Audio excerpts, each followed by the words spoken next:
učenika 7. plana, koji je tokom prošle školske godine postigao izuzetan uspeh na takmičenju. Denice, na koliko takmičenja si bio tokom prošle školske godine?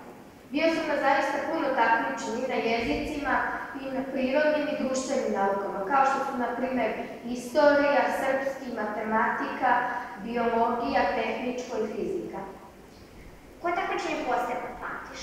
Posebno pamtim republičko takmičenje iz tehničkog, zbog toga što to bio moj najveći uspeh koji sam ikada postigao. Zaista je bilo potrebno puno spremanja i puno dricanja.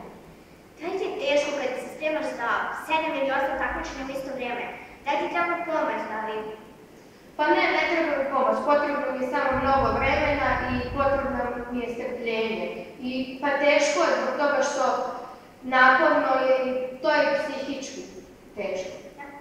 Gde bi volila da ideš u toku ove školske godine, na koja takmičenja?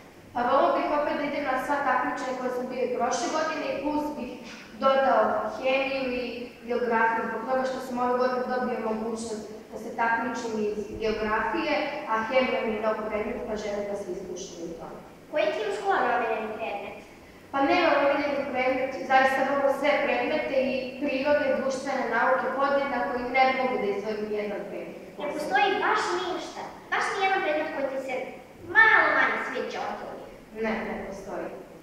A imaš li slobodna vremena, pored toliko takmičenja, pored učenja, pored svega?